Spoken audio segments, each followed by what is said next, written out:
Sa tulong nito, maiibsan ang bigat ng inyong mga pasanin at magkakaroon ng ang lahat ng pagkakataong makabangon at makapagsimula muli.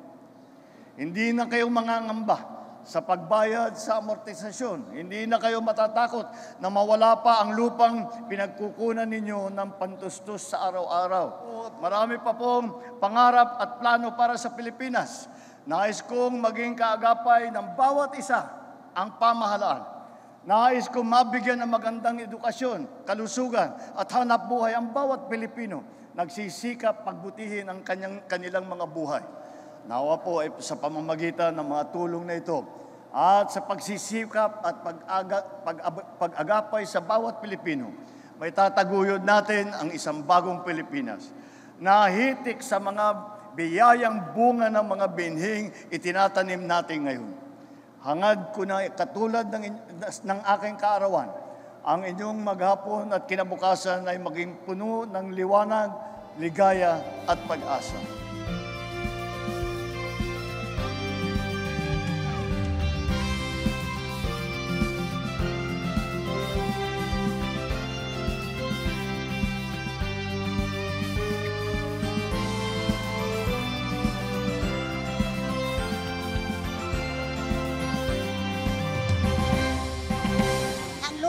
Sinasaka ay tinataniman ko po ng mga palay, sibuyas o kuminsan gulay. 1972 po kami nag-umpisa ng pagtatanim ng aming pananim doon. Ngayon po, nabalitaan ko pong wala na akong pangambang magbabayad kami. Malaking blessings po sa amin sa ating Panginoon at pangalawa, ang ating Pangulong Presidente.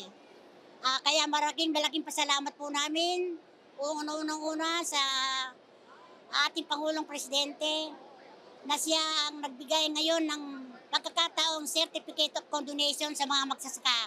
Isa po ako isang nabiyayaan. Kaya malaking blessings po sa akin. Lalong-lalo na po sa Panginoon. Wala na po akong babayaran ng naman. Salamat po sa inyong uli-ulitin. Wala pong katapusan na aking pasasalamat sa inyo, Pangulo. Ito po'y tatanawin namin ng utang loob habang buhay. Salamat po.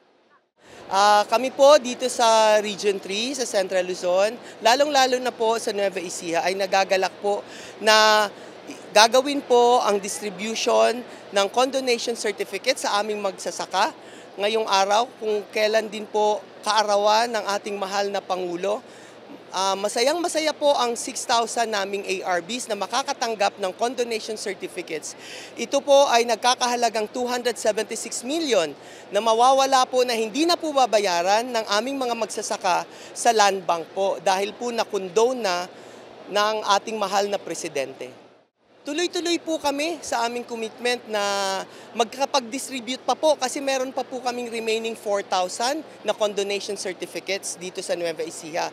So ipamimigay pa rin namin po sa lalong madaling panahon, hindi lang po pamimigay kundi pati po ibang serbisyo ng Department of Agrarian Reform, lalong-lalo na po sa support services at pagtutulong hindi lang po sa pagbibigay ng titulo kundi sa mga other pong machineries and support services sa ating magsasaka upang mapalago po nila ang kanilang sakahan.